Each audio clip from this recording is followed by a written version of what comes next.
This is STPCon Radio.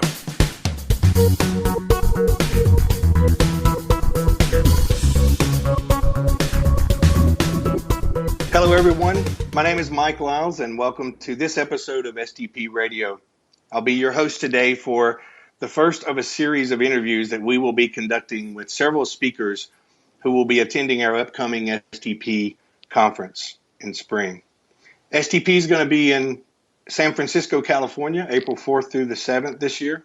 We hope to see you guys there.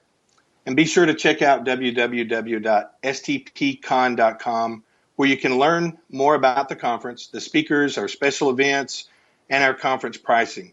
And just a note, if you join now, you can receive our early bird discount, so do not wait too long. You can also follow us on Twitter and Instagram. You'll find us at Software Test Pro on both of these. And so let's get started. Today we're interviewing the members of our Keynote Panel, which will take place during our general session on Thursday morning of the conference. This keynote is called Test Revolution. The R is in parentheses, so it's like Test Evolution and Revolution. An expert panel on software testing. And I'm very happy, very, very happy to have with me today those experts that are going to be on the panel. Smita Mishra, Dave Haeffner, and Damian Synadinos. Did I get that right, Damian? Yes, you did. Okay. Perfect. So I'd like to start with a quick introduction from each of you guys today. So as you're called on, just let me know a little bit about you. Let the audience know a little bit about yourself, how you got into testing, and anything else that you would like to share with us along the way. So we will start with Smita. Hey, Mike, and thank you so much for having me on this call. I'm really, really grateful to STP for giving me these opportunities to be here. Let me start with where my actual professional life started. So I graduated as an engineer in 2001, and I moved on to be a tester immediately because my campus placement was that as a fresher. I did not know back then that there is something like software testing, which is a separate line of work. And rest is history. From there onwards, I actually got into, I worked for 10 years from 2001 to 2010 into various organizations in various capacities across financial and retail organizations, healthcare organizations, as a tester and program manager. Finally, in 2010, I actually took a plunge to give up on working for somebody else and started to work for myself. And that's how QA Zone Infosystems took place. I'm based in New Delhi, India, so that's where QA Zone is also based out of. It's incorporated in the US too. And so it's a software testing services again. It's a services company, and we've been serving majorly domestic clients in India and a couple of them in the US. I'm also a part of Test Practitioners Club. It's a meetup that has started in the last 3 years, and we've grown to be over 400 people there in the meetup.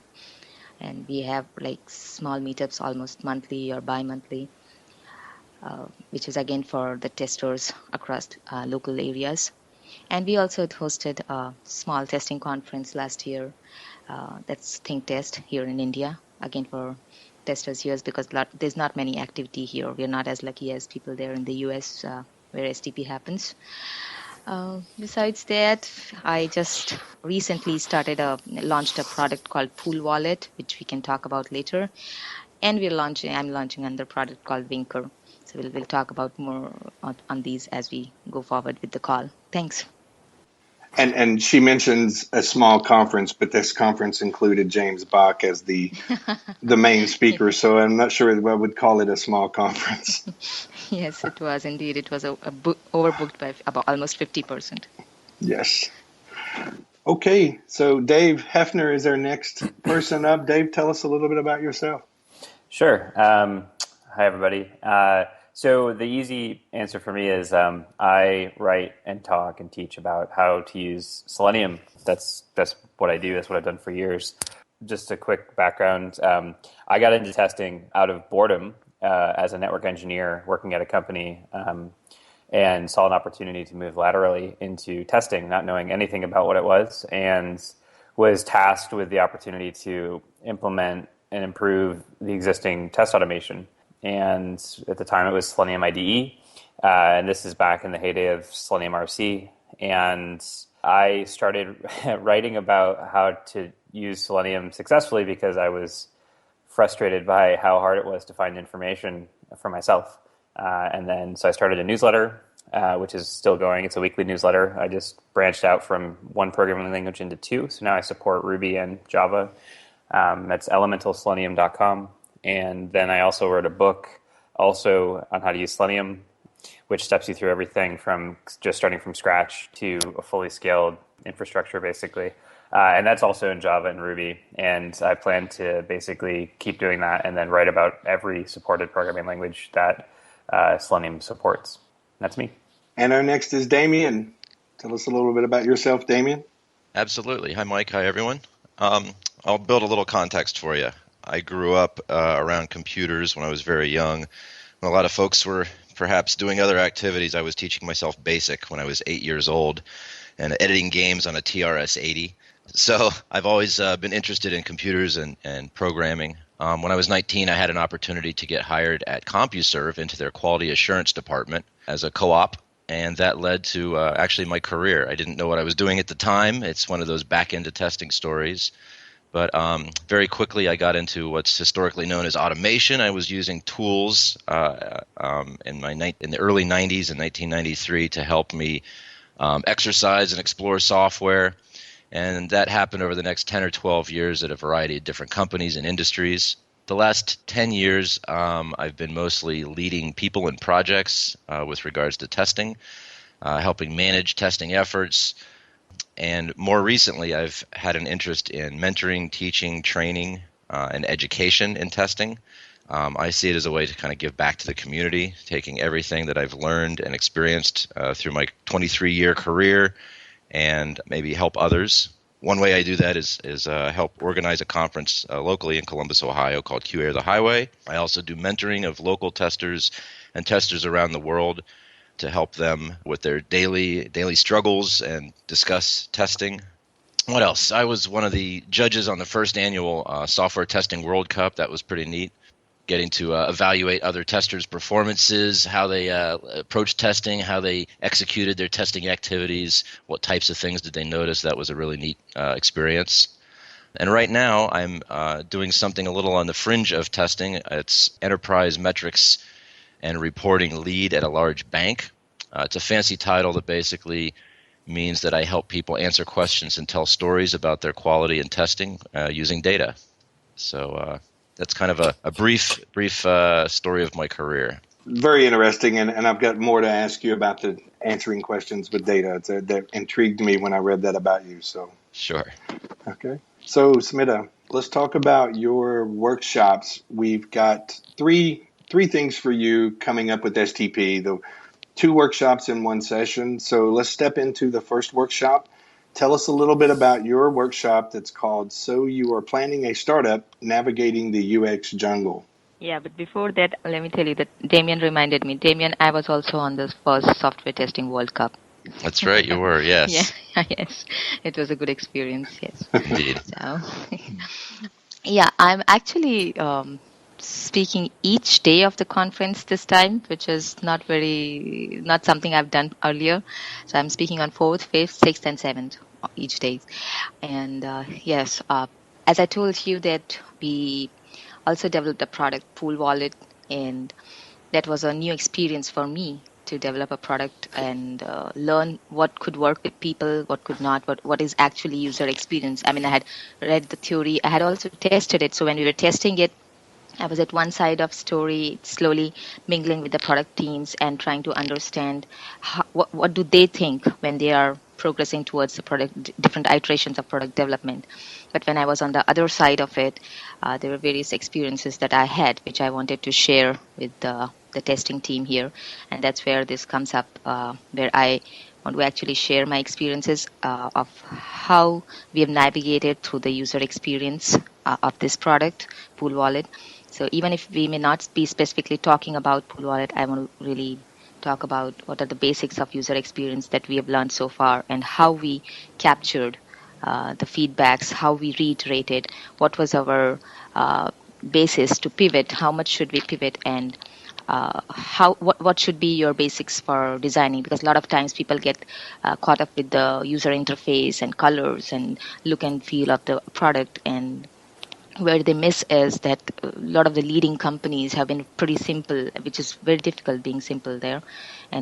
But these leading organizations have pretty simple products which are actually doing exactly what the user wants them to do. And that should be the focus of it. So that's precisely what we're going to discuss in this workshop, and doing some hands-on exercises and role-playing to understand how to develop a product which is more closer to the user needs. And I think that's a great subject to talk on. We see so many apps out there; the world's becoming full of them. And I think having those apps, a lot of times you'll find that companies or developers will create those apps, to your point, more with the user interface and forgetting about the user experience. And I think this is going to be a very good workshop to help people think about they need to think differently. So the next one is your workshop on living in a context-driven world. Yes, there's another workshop that I'm doing on living in a context-driven world. So as I told you that I started a software testing services company in 2010. And frankly, I started this as a very, very requirements-based testing service, which I had done for 10 years. And gradually, I realized that I was becoming part of the same group that I left because I wasn't happy doing that kind of testing, and I was continuing to practice it. And slowly I transformed and I got in touch with the context-driven world here, the testers world of James Bach and Michael Boltons and a lot of others. Damian is here, you are here. So that's where, so I kind of changed our practice in the organization.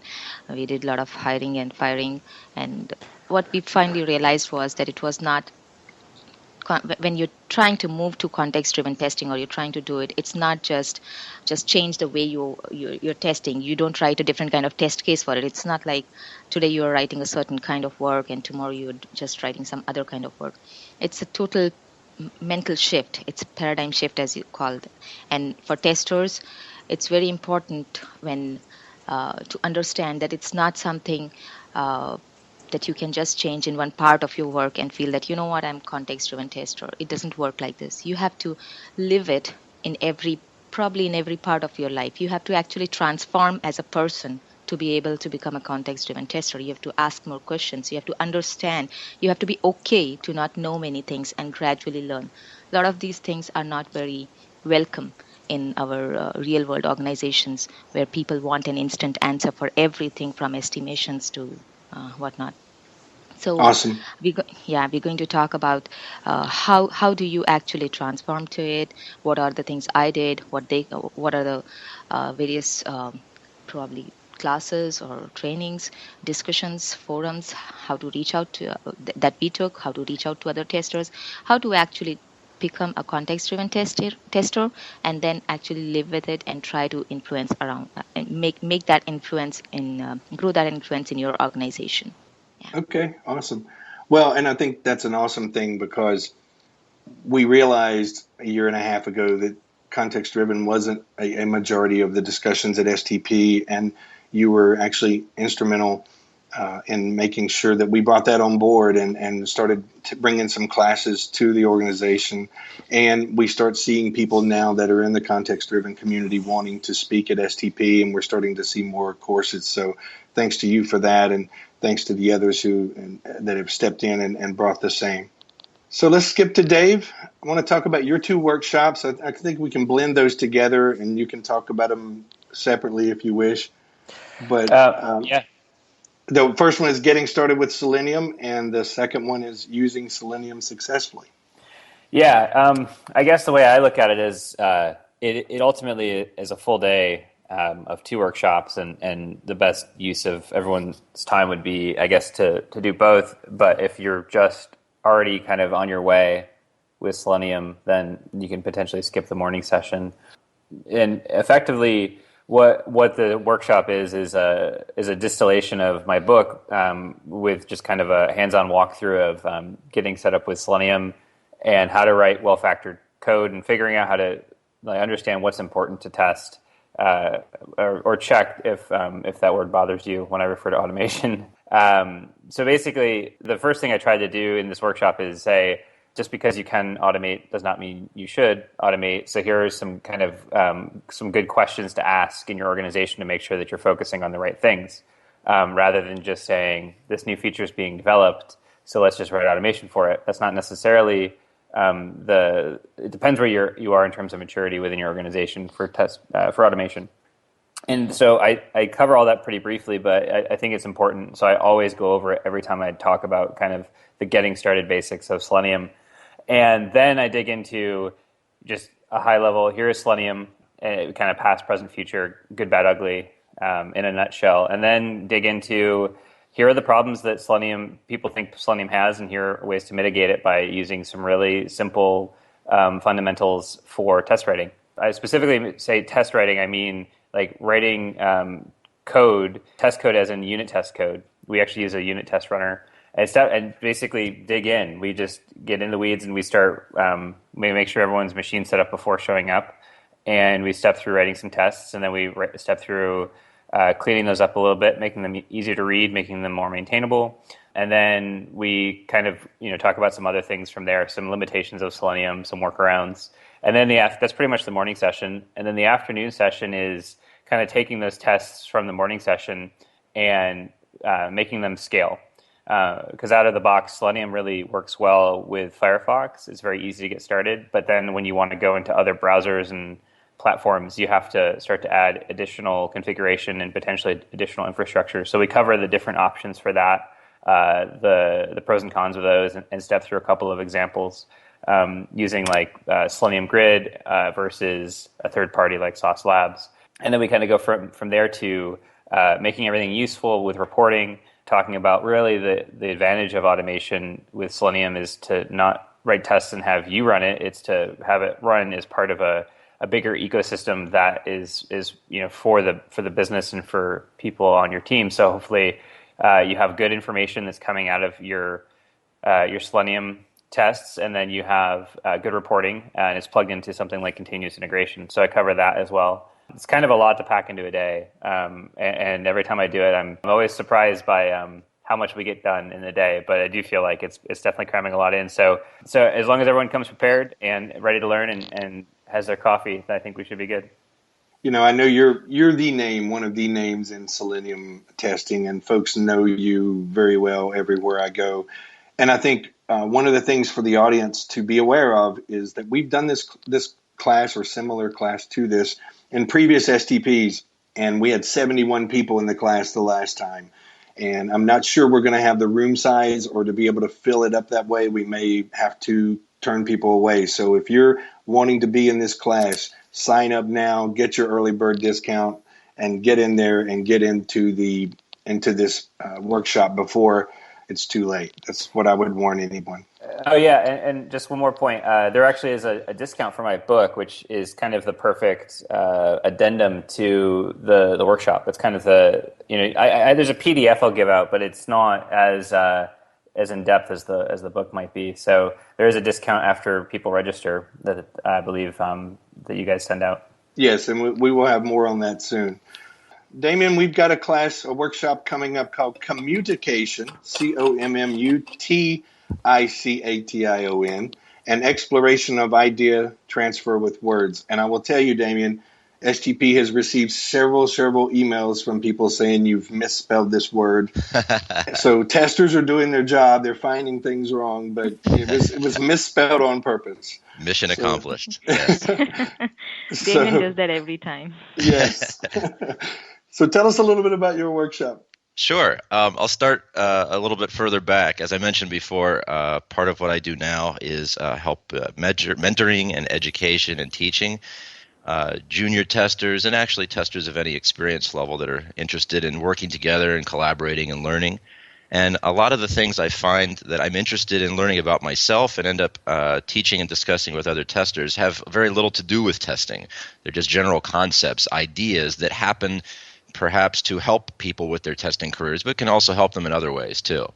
So one of those things is communication. I'm fascinated with communication, the different ways that we communicate, the ways that communication can fail. It's very interesting to me. I like language and wordplay.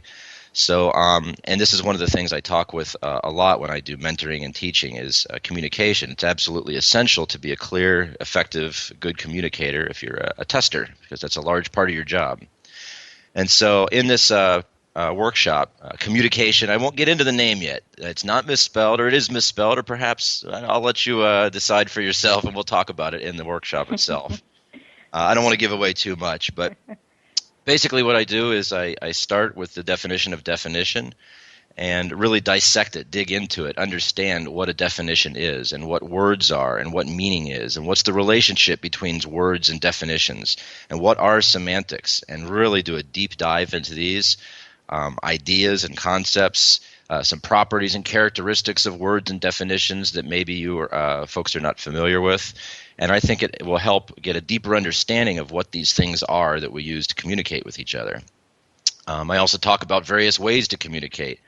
In this particular workshop, we're talking about words, communicating with words, idea transfer with words. But I use pop culture. Imagine telepathy. Imagine if you could be Spock and do a mind meld. Maybe a business analyst would be out of a job if the customer could give their ideas directly to the developer.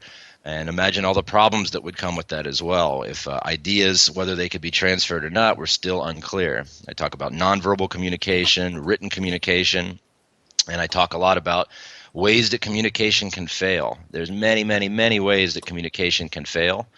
And we look at some of those. We understand the causes, why they can fail, examine them in detail, and then the effects. We look at some historical examples of miscommunication and what happened because of it. I'll give some personal examples of miscommunication, and in workshop style, we're going to be leaning heavily on the attendees to participate and offer up their own examples of miscommunication and what happened and why it happened. And then we get into some heuristics to hopefully help people reduce miscommunication and improve their communication, make it more clear and effective. When to use these types of tips and tricks, when to use these guidelines, how to use them, how they might help you, how even these heuristics might fail to help communication. There's a great quote, let me find it, by George Bernard Shaw, perhaps William H. White. This is up for debate. It says the single biggest problem in communication is the illusion that it has taken place. And in my experience, I found that to be true. You often hear people talking past each other and having shallow agreement, which we'll talk a lot about in the class, in the workshop. And so after going through all of the things I've mentioned, we're going to talk a little bit about common languages, lingua franca, trade languages, the history of those, how they were used, how they developed, and how a common language or a trade language might be useful or interesting for testers. And then we're going to take everything we've talked about and try and make a common testing language. We're going to, as a workshop, break into groups, try and define some testing terms and come to an agreement and share ideas, transfer ideas between our heads with words, and see just how difficult it can be, even in a small, narrow-boundaried environment with very specific context. So that's kind of the gist of the class. It really delves deeper into ideas that people perhaps don't think about regularly. So hopefully that's what people will expect. I didn't understand a thing you said. No, I'm just kidding. Okay. Come to the workshop. You get some ways to help be better understood and understand others. So I had to do that. I've been talking about importance of communication, right? Yes. I've been holding that statement the whole time you were talking. So I love it. Yeah. So let's stick with you for a second, because I knew we would do this because you guys have got great material, great ideas. We're going to run out of time right away in a few moments, but I wanted to at least touch upon one thing with each of you, and then also I wanted to talk about Smita's session as well. But in yours, Damian, when I looked you up, I noticed that your role is in metrics and reporting and around that realm. But one of the things you said, and I've seen it several places linked to you, is you answer questions and tell stories with data. So what issues do you see with metrics and data and telling the story accurately to your stakeholders? It's similar to an issue I see in other areas outside of metrics, blind application of solutions without considering the context. I recently have been calling myself more of a problem solver that happens to use their skills, experience, and knowledge in a testing arena. I'm fascinated by problems. I like to understand problems, dig into them, and that helps me understand how to solve them. And that applies to the context-driven way of testing, the context way of living. I'm fascinated by Smita's workshop. I wish I could attend it, but we're at the same time. So tough competition because it sounds really interesting. But I strongly believe that context drives the solution. Sure. So one problem I see with metrics and measurements in testing is that people try to find silver bullets, try to find easy ways out, try to find measurements that can tell them a quick answer without doing the hard work. Oftentimes people will say, what's the best practice, or what's the one metric that I should use at my company? I'm going to lean on Karen Johnson, another keynote speaking at the conference. I love her at KarenNJohnson.com. On her services page, she has a great question. It's kind of a FAQ. It says, what do you do? I mean, really, exactly what do you do? And she says, it depends. You probably expected an answer, but it really depends on what the client needs. And I love that as an introduction to an answer because I see metrics in the same way. People say, what metrics should I use? What are my KPIs? And I say, well, it depends. It really depends on what questions you want to answer or what stories you want to tell. We have to dig deep into those questions, dig deep into those answers, and understand the construct validity. There's a great paper by Kem Kainer out there you can look up and read about construct validity. But understanding the problem, the thing that you're trying to measure, will help you figure out the correct way to measure it. Hope that answers your question. Absolutely. I'm definitely intrigued by metrics. I've got a workshop in the morning. I won't go into that during this interview. We'll have that down the road in future interviews. But when you talk about data, Smita, let's talk about your session on maximizing success with data testing. Yeah, I think more of the part that I wanted to talk about was actually covered by Damian, but I'll add. I think after God, data is omnipresent today. It's everywhere.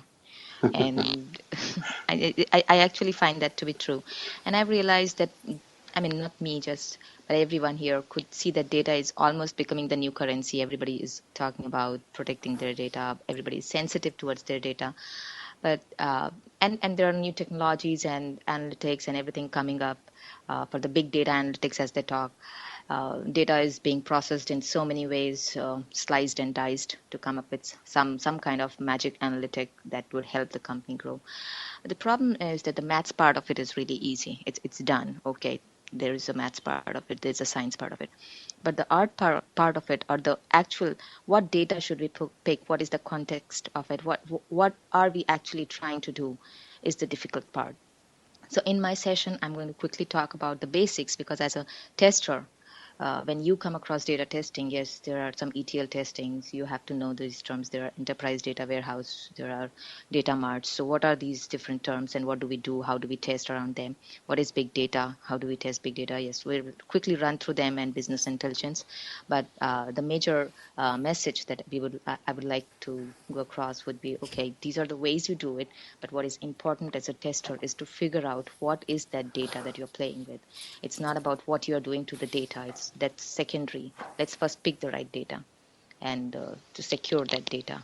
So that's okay. What we're going to talk about. Yeah. Well, Dave, I'm going to step out of a little bit of the realm of testing, and actually you can, I know, bring it back.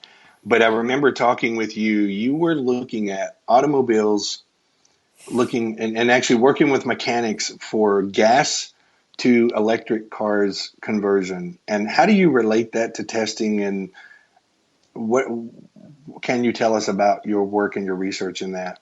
Oh, wow. Yeah, it's funny. I told you that. I didn't actually think that would make it into the keynote conversation. But yeah, so I spent the last 4 months learning how to become a machinist. And right now I'm learning welding. And it is all for the express purpose of figuring out how to basically, as much of it as on my own, be able to learn to convert combustion vehicles to electric. That's just really something that's super interesting to me. And what I learned through the process of learning machining, specifically manual machining, the real old school, you hop on a mill or a lathe or a surface grinder and you turn the dials by hand. And then you do a little bit of work and then you measure and you try to be as precise. And precision in machining is down to 1,000th of an inch or more, depending on the tolerances that you're looking for. And this is all done by some of it's eyeballing it, some of it's using precision measurement tools, but it's all done by hand. And then we also, as part of this is a very long class I took, and we actually had a really small component on CNC, so computer numerical control, where you take all of the things we've been doing by hand and learn how to program a machine to do it.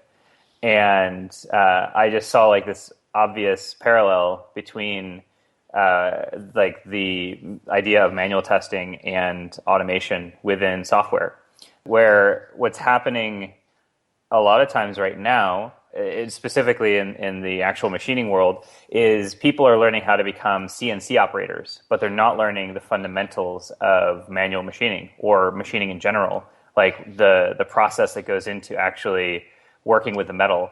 Like, how does the metal react to certain RPMs of it being spun with a tool cutting it? And when you just put someone on a machine and just tell them how to push buttons and then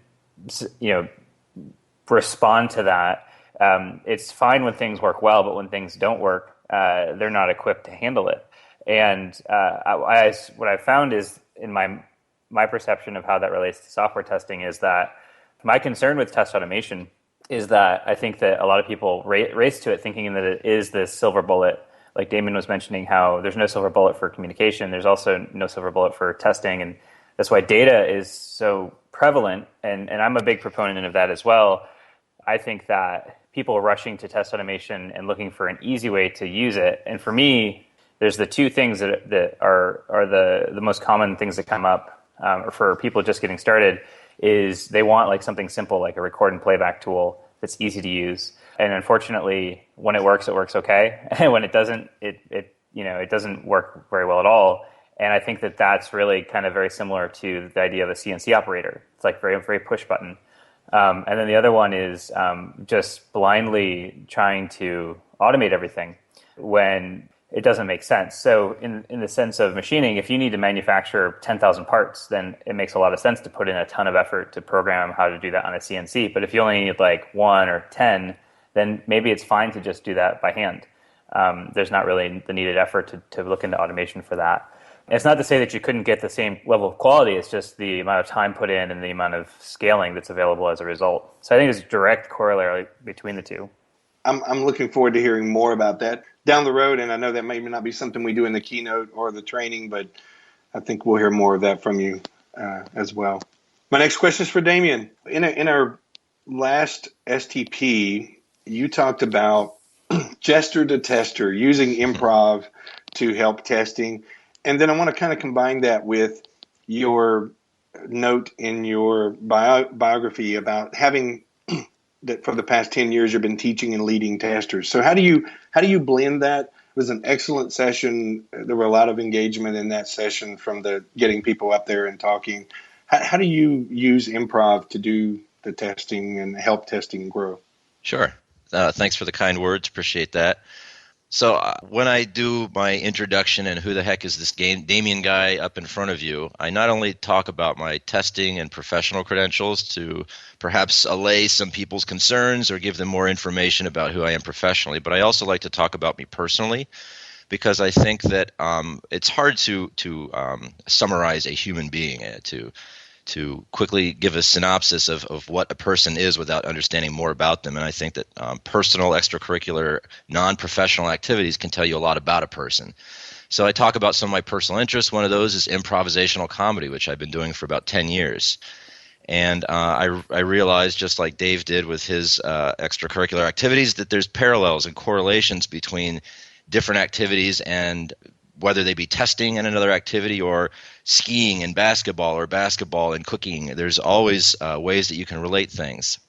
So I put together a presentation that uses improvisation as an analogy or a metaphor for testing. Speaking about that, I think that analogy and metaphor is a very powerful way of learning and of teaching. So when I do mentor testers, I try and understand and learn more about them as a person. What are their other interests outside of testing? And sometimes that allows them to see testing in a different light, reframe, change their perspective, to say, okay, so you're interested in cooking. Let's talk about cooking. And can we see any way that cooking perhaps is parallel or has correlations to testing? And sometimes understanding and knowing a lot about situation A or context A can help you better understand context B that you maybe don't know a lot about. Well, I'm looking forward to hearing your workshops as well. And thank you. So, Smita, the last question that I have for the group would be for you, being the only female on the panel. Okay. One of the things that came up that I've seen around you as you were invited to speak at Sheroes, which is an organization in India, which you can tell about, and then also you're a member of Women in Testing. So can you tell us a little bit about those and your interaction with those two? This is like a curse and a boon both. That I can never run out of this question. If I'm on a panel somewhere, I have to talk about women. So good, I'll do that. Thank you so much for asking. Yes, I was invited to speak at Sheroes. That was to represent my product, Pool Wallet, and digital India getting more digital. And as I told you, that Pool Wallet is a person-to-person payment app that we developed. It also allows you to share expenses amongst friends and family. So it's very, very India-based app. It's not really a global app, so you won't be able to test it there. So as part of Sheroes, I think I was speaking there to represent a section of women in technology who are using digital platform to grow their career.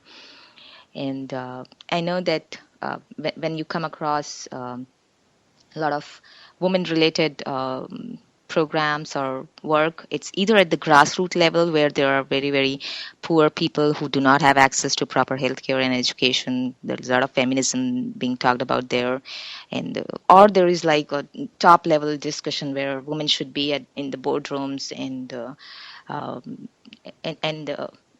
there are not enough women represented there. But I see that there's a gap in between both of them, which is actually filled by Sheroes. There are millions of women who are actually reasonably educated and are okay to work if they are given enough opportunities and freedom to work in a flexible manner. And if the businesses are open to redesign their business model to be able to include these women who are willing to work but are unable to because of probably strict timelines or something like that, or cultural misfits, cultural issues precisely. So Sheroes is the group which actually talks about redesigning work and life for women. It's not really trying to sell any kind of pink content, which there is enough. And actually there's a place in society for both, like grassroots level stuff and boardrooms level stuff. But Sheroes is something which I can relate to as somebody who's very, very middle class, educated, and would like to work, but has a family to take care of. How do we juggle between them? So that's what Sheroes is about. We have one more question, and I want to open it up to all three of you, and would love for you to give us a very quick response, everyone. So what is the one thing each of you are looking forward to the most about this STPCon that's coming up? I think it's same that I look forward to every year. Because I've been associated with STP for now last couple of seasons, spring, fall, I guess 2 years now. I think STP was also rated as number 2 globally amongst all the testing conferences, which is a really commendable ranking. And for such a great conference, when I go to attend there, my major opportunity is always about looking forward to meet new people, meet the testing leaders, what they're doing, the practitioners, what they have learned over last 6 months, last 1 year. There are a lot of repeat people also who come up there. It's always great to catch up with them and understand what we did over these few months in Gap, and how did our practice go better or worse.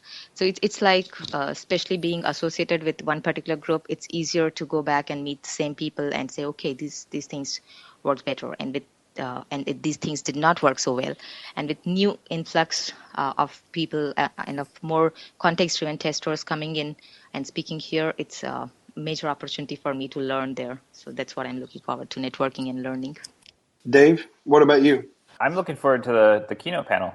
Kind of, I don't know, stepping through it, hearing the questions that are of interest to the community and the attendees, and just hearing how we as a group kind of facilitate answering that. Just hearing what comes out of our mouth. And, there's the answers we think we're going to say, and then there's the kind of the improv, if you will, of the moment, and just kind of seeing what we get when we play off of each other. I'm really excited to kind of see how that plays out.